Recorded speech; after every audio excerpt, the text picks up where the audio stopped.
You know what's funny about revenge? Sometimes the best kind isn't revenge at all. Sometimes it's just showing up. My name is Maya Chun, and the day my ex-husband invited me to his wedding, he thought he was writing the final chapter of my humiliation. He had no idea he was about to become a footnote in my success story. Let me take you back 6 years. I was 24 when I married Marcus.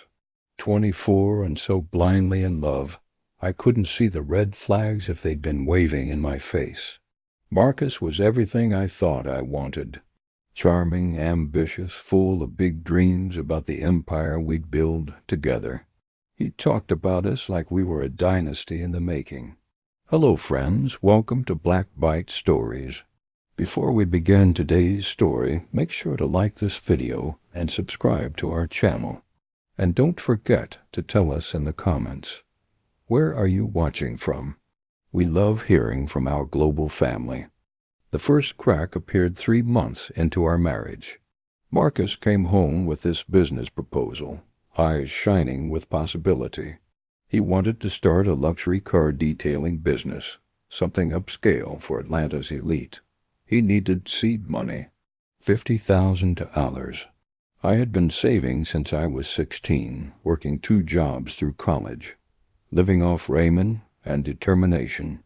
That money was supposed to be my safety net, my emergency fund, my ticket to graduate school.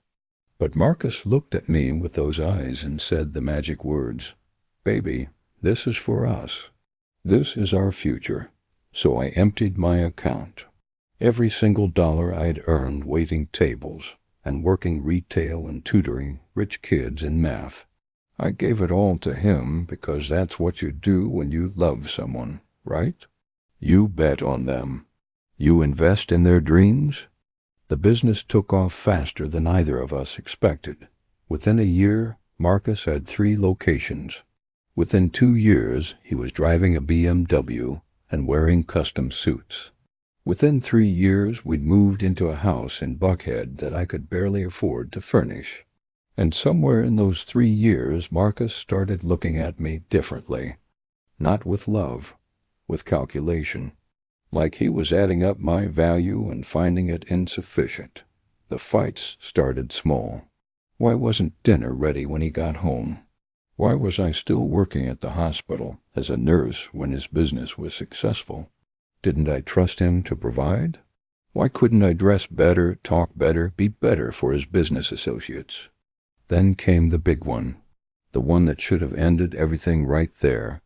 Marcus sat me down one Tuesday evening and told me he'd been thinking about our future, thinking about legacy, thinking about the fact that we'd been married 3 years, and I still wasn't pregnant. He suggested I quit my job and focus on getting my body ready for children, as if my body was some kind of factory that just needed the right conditions to start producing. I went to the doctor the next week. Every test came back perfect. My reproductive system was healthy and functioning exactly as it should. When I told Marcus, he shrugged and said we should just keep trying. He never once suggested getting himself tested. Never once considered that maybe the issue wasn't me. Year 4 was when I found the text messages. Marcus and his business partner, Simone, had been more than partners for at least 8 months. The messages were detailed, explicit, and absolutely devastating. But what broke me wasn't the affair itself. It was the way they talked about me. Marcus called me his starter wife, said I'd served my purpose getting him established, but now he needed someone who matched his current status. I confronted him that night. Marcus didn't even have the decency to look ashamed. He just looked annoyed, like I was a problem he needed to solve efficiently. He told me he wanted a divorce, told me I could keep the furniture and my car, told me he had already talked to his lawyer and drawn up papers that were fair to both of us. Those papers were anything but fair. Marcus claimed the money I'd given him was a gift, not an investment. Claimed the business was built entirely on his efforts and vision. claimed I'd contributed nothing of value to our marriage except being there. I was so broken, so exhausted, so convinced of my own worthlessness that I signed them. Just signed away 6 years and $50,000 and walked out with exactly nothing. I moved back in with my mother in College Park.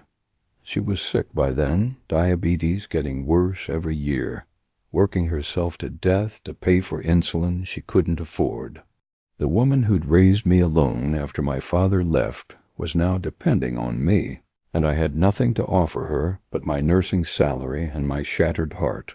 I spent 6 months in a fog, going to work, coming home, staring at walls, wondering where I'd gone so catastrophically wrong. My mama finally snapped me out of it one Sunday morning. She sat me down in her kitchen, looked me dead in the eye, and said something I'll never forget. "Baby, that man didn't break you. He just showed you what you're made of.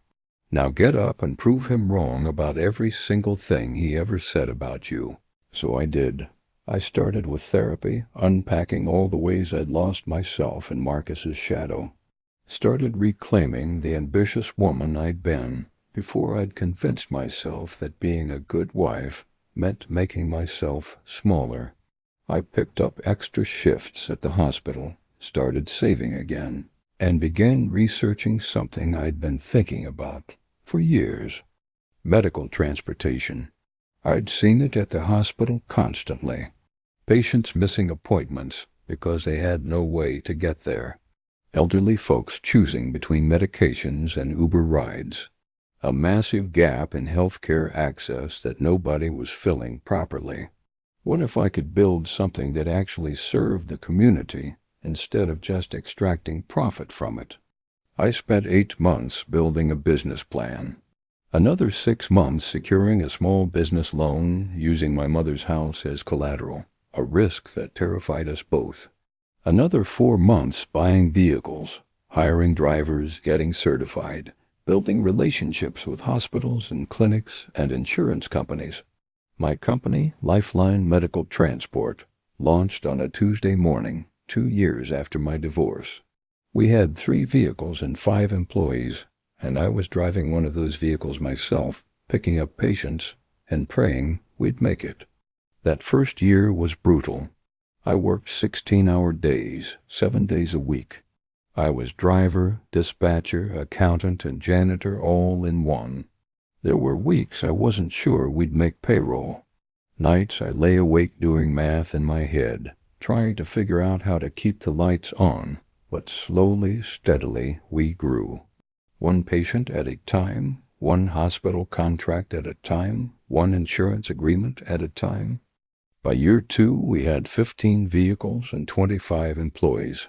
By year 3, we'd expanded to 3 Georgia cities, and were getting calls from healthcare systems in neighboring states. By year 4, we had 80 vehicles and over 100 employees, and I was being invited to speak at healthcare conferences about innovative solutions to patient access. And I met James.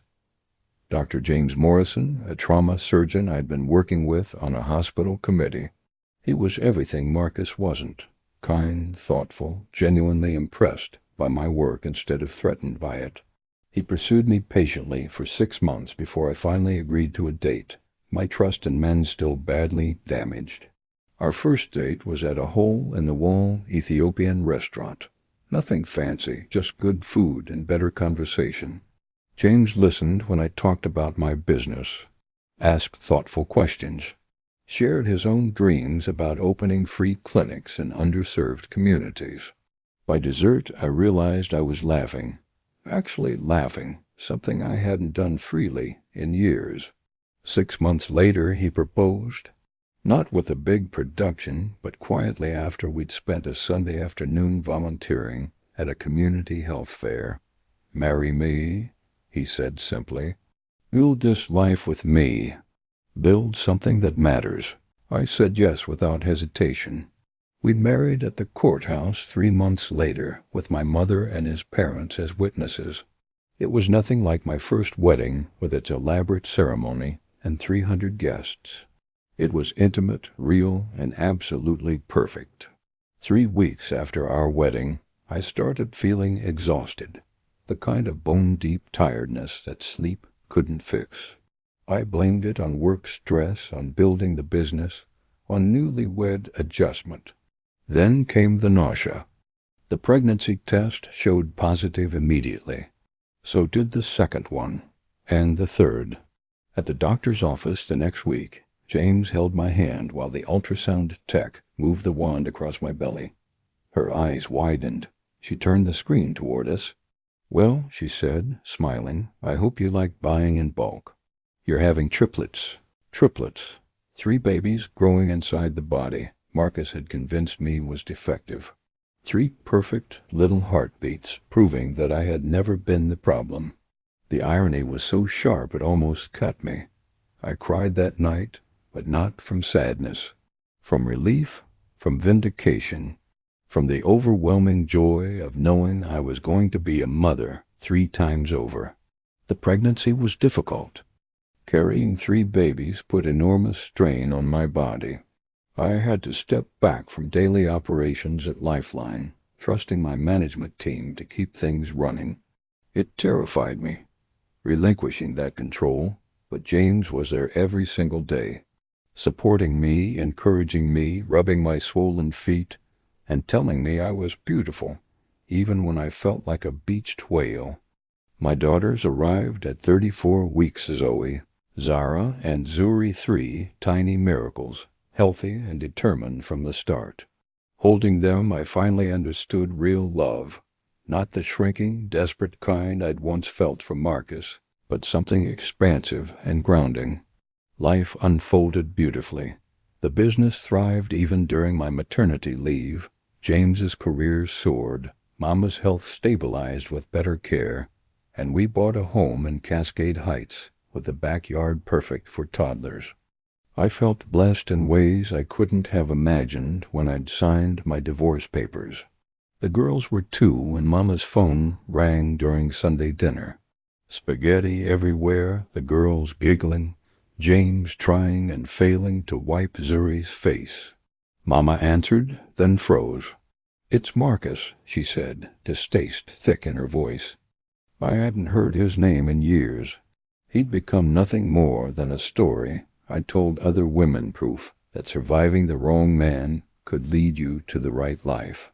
"He wants to talk to you," Mama said. Against my better judgment, I took the phone. "Maya," Marcus said smoothly, "it's been a long time. What do you want?" "I'm calling with good news. Simone and I are getting married next month. Big ceremony. I wanted to invite you." Of course he did. It wasn't generosity, it was a power play. He wanted me to see the life he thought he'd built without me. "Why would you want me there?" I asked Marcus. He laughed lightly. "No hard feelings, right? You helped me get started. Seems right you should celebrate where that start led. And I want you to meet Simone. She's everything I ever wanted. Everything you weren't, that was the unspoken message. I could have declined and returned to dinner with my beautiful family, but clarity struck. Not anger, certainty. "You know what, Marcus? I'd love to come. Text me the details." His surprised silence told me he hadn't expected strength. Mama stared at me. "You're not going." "Oh, I'm absolutely going," I said. James grinned. "You're going to show him. I'm going to show him exactly who he threw away." The next 3 weeks were careful preparation, not for revenge, but closure. I chose a midnight blue gown that made me feel powerful. James got a new suit, and we dressed the girls in matching white dresses with pink ribbons. Then I rented a black Rolls-Royce Phantom, excessive, perfect, symbolic. If Marcus wanted a status game, I'd attend on my terms. On the wedding morning, I dressed with deliberate precision. Flawless hair, diamond earrings, confidence sharpened to steel. The woman in the mirror wasn't the one Marcus broke, she was the one who rebuilt herself. The girls buzzed with excitement as Bernard helped us into the car, ready to step into a past I no longer feared. The 40-minute drive to the St. Regis was long enough for every old doubt to resurface, but I told James the first needed to face Marcus from who I am now, not who I was then. When our Rolls-Royce pulled up, people stared. We looked like a family carved from confidence. James steady beside me, Mama guiding the girls, the triplets in matching dresses. Inside the ballroom, conversations paused as we entered. I spotted Marcus' immediately expensive tux, inflated confidence, until he saw me. Shock, confusion, and fear flickered across his face as he walked toward us. "Maya," he said, "you came." "Of course. Thank you for the invitation." I introduced Mama, James, and our daughters. Marcus stared at the triplets, doing the math, realizing the woman he'd insisted was infertile had conceived 3 children effortlessly. Simone arrived, all polished beauty. Her smile faltered when I introduced myself as Marcus's ex-wife. The story he'd told her didn't match the reality in front of her. We exchanged polite, cutting pleasantries until her mother pulled her away. Marcus remained, staring at my family like a riddle he couldn't solve. James complimented the venue. Marcus asked about his career. When he learned about our clinics and my growing company, his confidence cracked. "How did you start all this?" he asked. "Hard work," I said calmly, "and not wasting myself on someone who didn't value me." He flushed, finally murmuring, "Maya." "About how things ended." "It's fine," I told Marcus honestly. "You leaving was the best thing that ever happened to me." My calm cut deeper than anger ever could. James lifted Zoe and asked if we should find our table. I wished Marcus well and walked away with my family, feeling his disappointment behind me. The evening flowed. Dinner, speeches, polite laughter. Then Marcus took the microphone and rewrote our history, implying I'd held him back.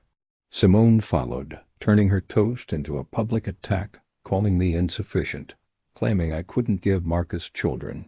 The room grew uneasy. James squeezed my hand. "We can leave." "No," I said. I finally knew what needed to happen. I stood, walked to the front, and took the mic. "I'm Maya Chun, Marcus's ex-wife, and I'd like to tell the truth." I showed my medical records proving I'd always been fertile. Then I revealed what Marcus had hidden. He was the one with a genetic condition making conception unlikely. "So, Simone," I said gently, "you may want DNA tests before celebrating too hard." The ballroom froze. I introduced James and our naturally conceived triplet daughters, then my thriving company. "You didn't diminish me, Marcus," I said. "You freed me, and I built a life far beyond anything you imagined." The room stayed silent, awestruck, not ashamed for me, but for him. I set down the microphone to a silent room, then applause rose, not for the wedding, but for me. James grinned as I returned to our table. "Magnificent," he whispered. We gathered the girls and left that ballroom with every eye on us. I wasn't humiliated. I was whole. Driving home, James asked if I was okay. "Perfect," I said, and I meant it. That chapter was closed. Marcus was no longer a wound, just a footnote. But 3 weeks later, Simone called. At a quiet cafe, she confessed the truth. Neither child was Marcus's. She'd had an affair, lied to herself, and now everything had collapsed. Marcus, furious, threatened to sue me, but his lawyers told him he had no case. Every word I'd spoken was true. She canceled the marriage and apologized for her behavior. I offered her understanding, not judgment. Marcus's reputation crumbled as the truth spread, but I didn't celebrate. Revenge wasn't the point. Building a life beyond him was. 5 years later, I stood before hundreds of women, sharing how reinvention begins where someone else tried to break you. That night, James told me our daughters were proud. I went home to the life I'd built, healed, and earned. And Marcus? He became exactly what he deserved to be. A cautionary tale, a footnote in someone else's success story. A reminder that how you treat people when they're vulnerable says everything about who you are. My name is Maya Chun. I'm a mother, a wife, a CEO, and a woman who learned that sometimes the greatest gift someone can give you is showing you that you deserve better than what they're offering. This is my story, and it has a very happy ending.